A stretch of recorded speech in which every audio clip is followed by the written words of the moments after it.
Hello दोस्तों, मेरा नाम है मोहम्मद कैसर और आप देख रहे हैं स्टडी चैनल। यूपी में 7 चरणों में चुनाव होगा। चुनाव का ऐलान हो गया। उत्तर प्रदेश के साथ ही कुल 5 राज्यों में चुनाव हो रहे हैं। आचार संहिता लागू हो गया और बहुत सारे छात्र ये पूछ रहे हैं कि कौन सी अब भर्तियां आ सकती हैं और अब किन भर्तियों के आने की उम्मीद समाप्त हो गई है। चूँकि आचार संहिता लग गया है तो अब पहले जैसी स्थिति नहीं है।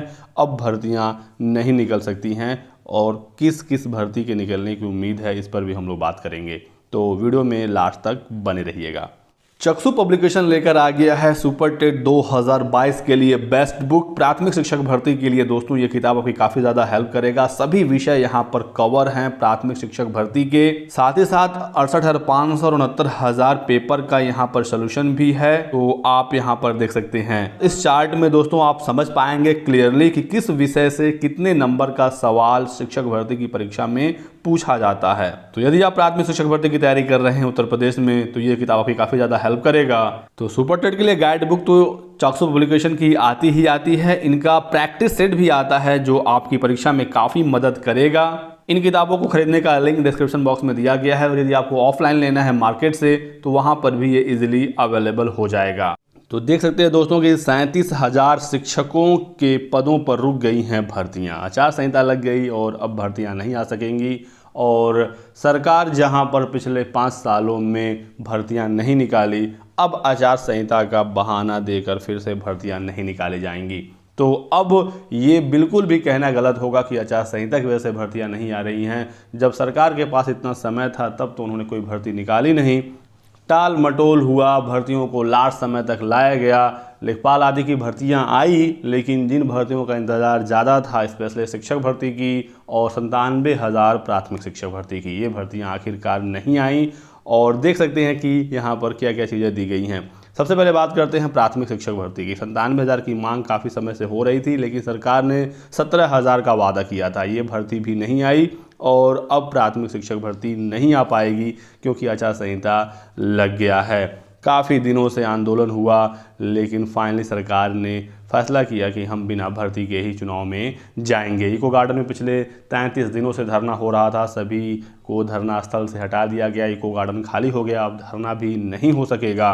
तो ये आप यहाँ पर देख सकते हैं। छात्रों को खासा मायूसी मिली जो प्राथमिक शिक्षक भर्ती का इंतज़ार कर रहे थे। बात करें एलटी ग्रेड की, तो राजकीय विद्यालयों के 2,500 से अधिक पद फंस गए। बात यहाँ पर एलटी ग्रेड की हो रही है, तो ये भर्ती भी नहीं आ सकी। हालांकि उत्तर प्रदेश लोक सेवा आयोग पर आचार संहिता का प्रभाव नहीं पड़ेगा और यहाँ से भर्तियाँ आ सकेंगी। बहुत ही जल्द पीसीएस और स्वास्थ्य विभाग की 2 भर्तियों का विज्ञापन भी आने वाला है, लेकिन अब यहाँ पर एलटी ग्रेड भर्ती जो अभी तक नहीं आई, अब एक बहाना होगा कि आचार संहिता में ये कैसे निकलेगा। फिर भी इस भर्ती के निकलने की उम्मीदें हैं, देखना होगा कि इस पर आगे क्या होता है।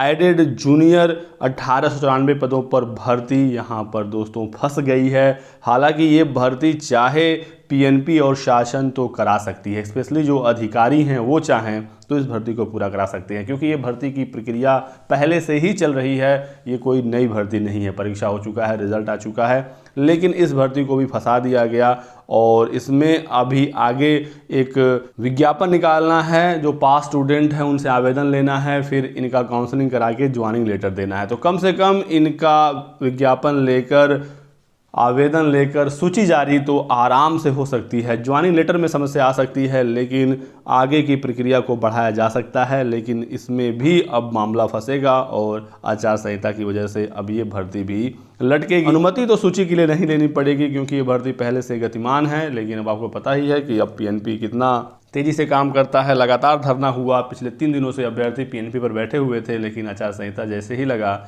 इन अभ्यर्थियों को भी हटा दिया गया। राजकीय विद्यालयों में शिक्षक और कर्मचारियों को 1947 पदों पर भी भर्ती का अब इंतज़ार करना पड़ेगा। तो ये चीज़ें यहाँ पर देख सकते हैं। 17,000 प्राइमरी शिक्षक भर्ती भी नहीं आई। 2500 पदों पर राजकीय विद्यालयों में एलटी ग्रेड का अधियाचन प्राप्त हुआ है। पदों की संख्या हालांकि काफ़ी कम इसमें है और ये भर्ती भी नहीं आई। 7,000 पदों पर टीजीटी, पीजीटी और प्रधानाचार्य की भर्ती होनी है और ये भर्ती भी नहीं आ पाई। उत्तर प्रदेश माध्यमिक शिक्षा सेवा चयन बोर्ड को लगभग 5,000 पदों पर टीजीटी, पीजीटी और 2,000 पदों पर प्रधानाचार्य का अधियाचन प्राप्त हो गया है। हालांकि जो चयन बोर्ड के सचिव साहब हैं वो लगातार आश्वासन दे रहे हैं कि हम 15 जनवरी तक विज्ञापन निकाल देंगे, हमें परमिशन है, हम आचार संहिता में भर्ती निकाल सकते हैं। लेकिन मुझे नहीं लगता है कि ये भर्ती भी आ सकेगी, क्योंकि आचार संहिता का असर चयन बोर्ड पर जरूर पड़ेगा। और यदि इन्होंने चाहा, अध्यक्ष साहब ने, शासन ने, तो ये भर्ती आ सकती है। लेकिन जब भर्ती इतने दिन से नहीं आई तो फिर चयन बोर्ड, चुनाव आयोग और इन सब फेर में क्यों पड़ेगा। बाकी आश्वासन तो दिया जा रहा है। 69,000 की जो 6800 की सूची जारी हुई थी, चौथी सूची, इन अभ्यर्थियों का भी चयन फंस गया। इनका जिला आवंटन वगैरह कुछ भी नहीं हुआ, सिर्फ सूची आई थी और इन अभ्यर्थियों का भी नियुक्ति अब फंसने वाला है। और इस चीज़ को भी आप यहाँ पर देख सकती हैं। तो छात्र खासा नाराज़ हैं, धरने पर बैठे थे अभ्यर्थी, लेकिन चुनाव की अधिसूचना जारी होने के बाद इन अभ्यर्थियों को हटा दिया गया। एडेड जूनियर वाले ये अभ्यर्थी थे जो पीएनपी पर पिछले 3-4 दिनों से धरना प्रदर्शन कर रहे थे। तो आचार संहिता में फंस गई शिक्षक भर्तियाँ, 17,000 प्राथमिक भी नहीं आई, एडेड जूनियर का प्रक्रिया कंप्लीट नहीं हुआ, टीजीटी पीजीटी भी नहीं आ पाया, एलटी ग्रेड का भी इंतज़ार अभी तक हो ही रहा है। 69,000 में भी 6800 की जो सूची जारी हुई, इन अभ्यर्थियों को भी नियुक्ति नहीं मिल पाई। आदर्श आचार संहिता लागू होने के बाद रुक गई हैं भर्ती की प्रक्रियाएं। साथ ही साथ ACF RFO 2021 की परीक्षा अब टालनी पड़ेगी। उत्तर प्रदेश लोक सेवा आयोग को ACF RFO 2021 की परीक्षा अब टालनी पड़ेगी। आयोग की ओर से 10 जून 2021 को परीक्षा मुख्य परीक्षा 7 माह से प्रस्तावित है, जबकि उसी दिन 7वें चरण का मतदान होना है। ऐसे में परीक्षा टलना तय है। आयोग ने PCS के साथ ही ACF RFO की परीक्षा कराई थी। PCS की मुख्य परीक्षा 28 जनवरी को होने के कारण उस पर कोई प्रभाव नहीं पड़ेगा, लेकिन यहाँ पर देख सकते हैं कि ACF RFO की परीक्षा टल जाएगी। साथ ही साथ दोस्तों, लोक सेवा आयोग बहुत ही जल्द अपना नया एग्ज़ाम कैलेंडर 2022 का जारी करने वाला है और इसी कैलेंडर में नई भर्तियों के बारे में भी जानकारी मिलेगी। PCS और स्वास्थ्य विभाग का विज्ञापन जल्द आने वाला है। उत्तर प्रदेश लोक सेवा आयोग चुनाव की तारीखों का ही ऐलान का इंतज़ार कर रहा था और अब इनका एग्ज़ाम कैलेंडर आ जाएगा। आयोग में राजकीय शिक्षकों के 7414 पदों पर भर्ती लंबित है। बात हो रही है लोक सेवा आयोग की ही। तो ये खबर आप यहाँ पर देख सकते हैं। एलटी ग्रेड भर्ती के लिए अभी और इंतज़ार करना पड़ेगा। साथ ही साथ दोस्तों, 26,000 पदों पर शिक्षक भर्ती के लिए प्रदर्शन हो रहा है। ये कौन से 26,000 पद हैं? तो 68,500 में जो बचे हुए 25-26,000 जो पद हैं, इन पदों पर भर्ती के लिए अब छात्र प्रदर्शन कर रहे हैं। 68,500 में जिन अभ्यर्थियों ने परीक्षा दी थी, उनका मानना है कि कट ऑफ को कम किया जाए, पासिंग नंबर को कम किया जाए और जो पासिंग नंबर उसमें था 40% और 45%, उसे घटाकर 30 और 33 करने की मांग ये अभ्यर्थी कर रहे हैं। और इन अभ्यर्थियों ने कल भी प्रदर्शन किया, बाद में इन्हें वहाँ से उठाकर इको गार्डन भेज दिया गया। अभ्यर्थी तूफान सिंह ने बताया कि 2018 में हुई 68,500 शिक्षक 26,000 पद खाली हैं। 21 मई 2018 को जारी हुए शासनादेश के मुताबिक इस भर्ती में सामान्य व पिछड़ा वर्ग के लिए 33%, वहीं अनुसूचित जाति व जनजाति के लिए 30% पासिंग नंबर पर सफल माना गया था। बाद में पासिंग नंबर बढ़ाया गया था और 40% और 45% किया गया था। अभी तक जो खबरें आ रही थी कि जो 68,500 की बची हुई 17,000 सीटें हैं, उस पर नई भर्ती आएगी, लेकिन वो भर्ती नहीं आई। तो अब छात्रों ने मांग शुरू कर दी है कि 30-33 कट ऑफ किया जाए 68,500 में, और जो अभ्यर्थी इस पासिंग नंबर पर पास हैं उन्हें नौकरी दिया जाए। चूँकि 68,500 की 6800 सीटों को 69,000 में जोड़ा गया है, इसका भी विरोध अभ्यर्थी कर रहे हैं और मांग कर रहे हैं कि हमारी सीटों को दूसरे भर्ती में आप क्यों जोड़ रहे हैं, हमें यहीं पर कट ऑफ कम करिए और हमें नियुक्ति दीजिए। 69,000 में भी लगातार प्रदर्शन हो ही रहा है और बहुत सारे अभ्यर्थी 6800 की सूची से खुश नहीं हैं, वो और भी अभ्यर्थियों को की सूची चाहते हैं। बाकी जिनका सिलेक्शन हुआ 6800 में, ये तो मांग कर रहे हैं कि जल्द से जल्द इन्हें नियुक्ति मिल जाए।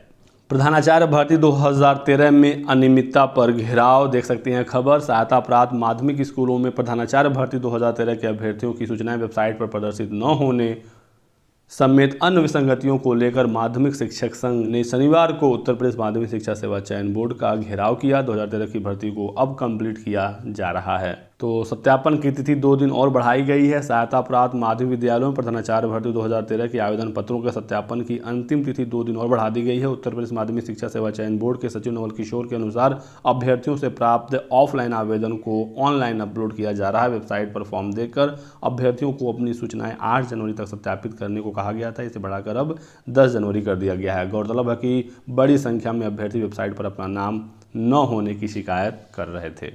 प्रधानाचार्य श्रेणी 2 भर्ती की परीक्षा आज हो रही है। यूपीपीएससी की ओर से व्यावसायिक शिक्षा एवं कौशल विकास विभाग के लिए प्रधानाचार्य श्रेणी 2 उप प्रधानाचार्य व सहायक निदेशक के लिए संयुक्त परीक्षा रविवार को सुबह 9:30 से 11:30 के बीच में प्रयागराज और लखनऊ में कराई जाएगी। तो जो परीक्षाएं पहले से प्रस्तावित हैं वो आचार संहिता में भी हो सकेगा, स्पेशली लोक सेवा आयोग की परीक्षाएं। टीजीटी पीजीटी का विज्ञापन भी फंस गया और काफ़ी समय से इस भर्ती का इंतजार हो रहा था। देखना होगा कि जो दावा नवल किशोर जी ने किया है 15 जनवरी के आसपास इसका विज्ञापन जारी करने का, वो हो पाता है या नहीं। ACF RFO की मुख्य परीक्षा टलेगी, यूपीपीएससी जल्द अपना एग्ज़ाम कैलेंडर जारी करेगा। तो ये सारी खबरें आप यहाँ पर देख सकते हैं और इससे आपको एक आइडिया लग गया होगा कि कौन कौन सी भर्तियाँ अभी भी उम्मीद है कि आ सकती है। बाकी उम्मीदें ही हैं, कुछ भी कंफर्म नहीं है, क्योंकि अभी तक जो भर्ती नहीं दिया वो आचार संहिता में फिर इस झामताम में क्यों पड़ेगा। अगली अपडेट है यूपी बोर्ड से। निर्धारित परीक्षा केंद्रों की सूची आज होगी जारी। तो यूपी बोर्ड 2022 परीक्षा केंद्रों का निर्धारण हो रहा है। तो ये थी दोस्तों आज की वीडियो में कुछ महत्वपूर्ण अपडेट। वीडियो को लाइक और शेयर कर दीजिएगा, चैनल को सब्सक्राइब करके बेल आइकन दबा लीजिए ताकि आपको इसी तरह की सभी लेटेस्ट और ऑथेंटिक इन्फॉर्मेशन मिलती रहे। Thanks for